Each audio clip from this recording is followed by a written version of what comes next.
MTA 3 अल अरबिया का इजरा भी हो रहा है, इसलिए इस मुनासबत से अल्लाह ताला जल्द अरब दुनिया के भी सीने खोले और वो ज़माने के इमाम को पहचान ले। अल्लाह ताला ने आज ये इंतज़ाम फरमा दिया है कि हज़रत मसीह मऊद अलैहिस्सलाम को मानने वाली एक छोटी सी गरीब जमात पैसा जोड़कर सिर्फ़ अल्लाह ताला की रज़ा की खातिर इस ज़माने के इमाम का पैगाम तुम्हें सेटेलाइट के ज़रिए से पहुँचाने की सादत हासिल कर रही है। ऐ सरज़मीन अरब के बासियों, आज मैं हज़रत मसीह मऊद अलैहिस्सलाम के नुमाइंदे की हैसियत से खुदाए रब्बुल आलमीन के नाम पर तुमसे दरख्वास्त करता हूँ कि हज़रत मोहम्मद मुस्तफ़ा सल्लल्लाहु अलैहि वसल्लम के इस रूहानी फ़र्जंद की आवाज़ पर लबैक कहो, जिसकी तालीम और उसके रसूल सल्लल्लाहु अलैहि वसल्लम से इश्क की चंद मिसालें मैंने पेश की हैं। अगर इस मसीह व महदी के कलाम में डूब कर देखो तो खुदाए वाहिद व यगाना से ताल्लुक़ और प्यार और हज़रत मोहम्मद मुस्तफ़ा सल्लल्लाहु अलैहि वसल्लम से इश्क और आपके लिए गैरत के जज्बात के अलावा उसमें और कुछ नज़र नहीं आएगा। साफ़ दिल होकर अगर देखोगे तो जमात अहमदिया की 100 साल से ज़ायद की तारीख़ इस बात की गवाह है कि जमात की ज़िंदगी का हर लम्हा खुदा ताला की ताईद और नुसरत के नज़ारे देखता रहा है। आज इस सेटेलाइट के ज़रिए से आप तक वसी पैमाने पर यह पैगाम पहुँचना भी इस ताईद और नुसरत की एक कड़ी है।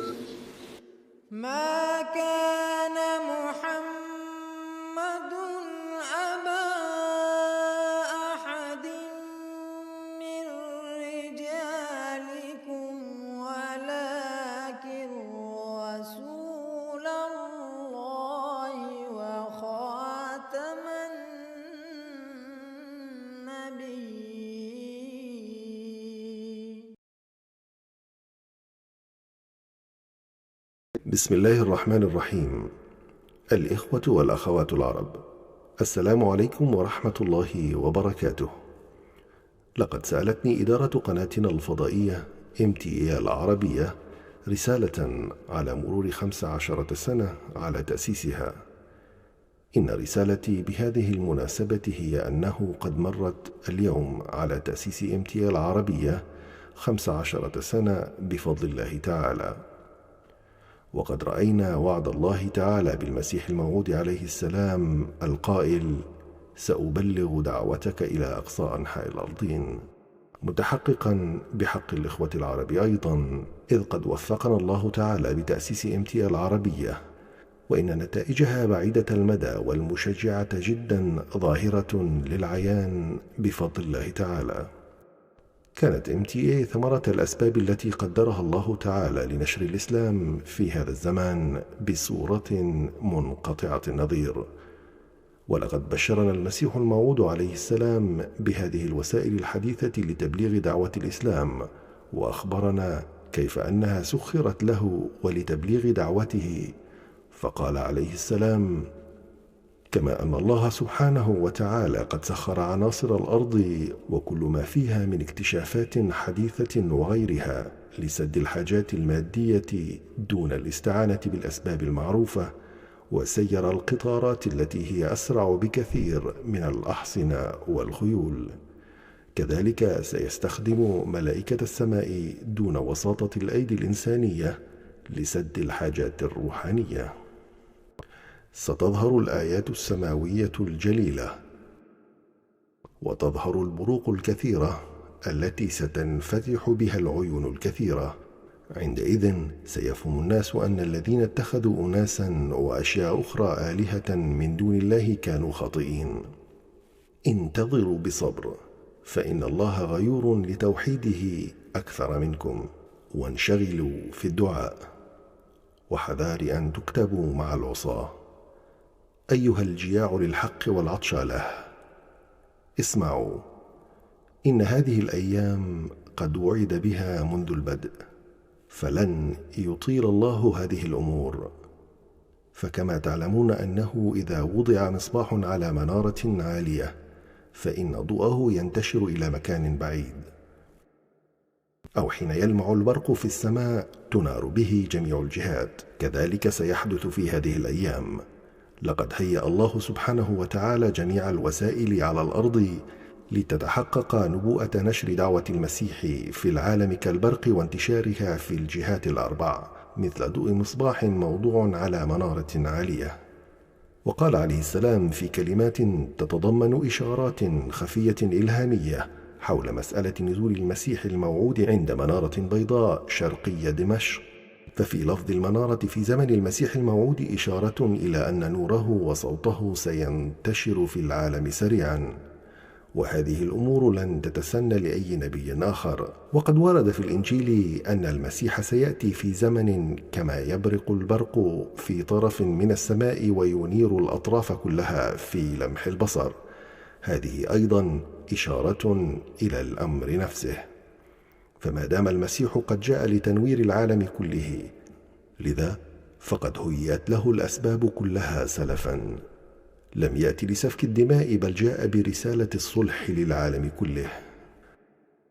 فلا شك أن MTA آية تعد تجليا عظيما لهذه الكلمات التي خرجت من فمه عليه السلام المبارك. لقد كان عليه السلام يتطلع إلى نشر دعوته في العرب ويراه من أهدافه الهامة، حيث قال موضحا ذلك: أمامنا الآن أمران مهمان، أحدهما أن تنتشر جماعتنا في العرب، والآخر أن تتم الحجة على أوروبا.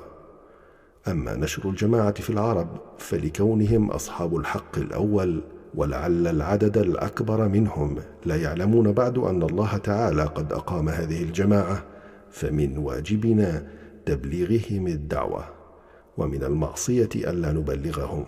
كذلك يستحق أهل أوروبا أن نطلعهم على أخطائهم، أنهم اتخذوا عبدا ضعيفا إلها فابتعدوا عن الله تعالى. ولقد كان حضرته يحسن الظن بالعرب، ورد على القانطين من وصول هذه الدعوة إلى العرب أو على من يسيئون بهم الظن، فقال: والذين يظنون أن أهل العرب لا يقبلون ولا يسمعون، فليس عندنا جواب هذا الحمق من غير أن نحولق على قولهم ونسترجع على فهمهم. ألا يعلمون أن العربيين سابقون في قبول الحق من الزمان القديم، بل هم كالأصل في ذلك وغيرهم أغصانهم. ثم نقول إن هذا فعل الله رحمة منه، والعرب أحق وأولى وأقرب برحمته، وإني أجد ريح فضل الله تعالى، فلا تتكلموا بكلمات اليأس ولا تكونوا من القانطين. ولم يخب ظنه عليه السلام في العرب، فقد قبلوا هذه الدعوة التي هي الإسلام الحقيقي ونشأته الثانية، التي شاء الله تعالى أن تنطلق على يد الخادم الصادق للنبي صلى الله عليه وسلم، الإمام المهدي والمسيح الموعود عليه السلام.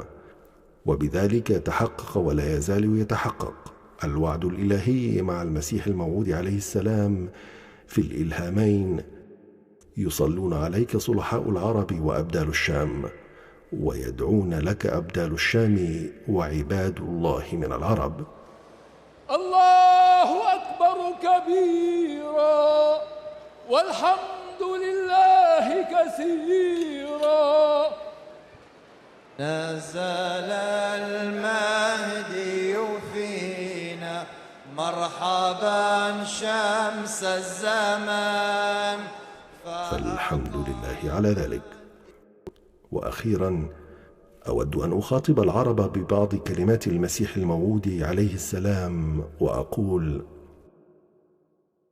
أيها الأتقياء الأصفياء من العرب العرباء، يا أهل أرض النبوة وجيران بيت الله العظمى، يا نجباء العرب، ويا أكباد العرب، ويا سكان أرض أوطأته قدم المصطفى،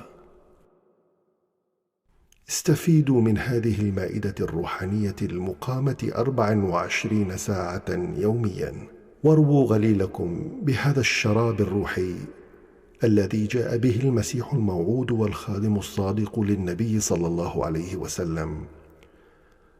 وتقدموا الصفوف لنشر الإسلام وكونوا من المتقدمين كما كنتم في صدر الإسلام، فأنتم أولى الناس بذلك. ندعو الله تعالى أن يوفق العالم العربي لأعظم الاستفادة من هذه القناة، ويوفق العاملين فيها أيضا أن يبلغوا دعوة الأحمدية أي الإسلام الحقيقي إلى العالم العربي كما هو حقها. كما أدعو الله تعالى أن يمن على قناتنا العربية هذه بالنجاحات المتتالية. آمين. والسلام عليكم ورحمة الله وبركاته. المخلص ميرزا مسرور أحمد، الخليفة الخامس للمسيح الموعود والإمام المهدي عليه السلام.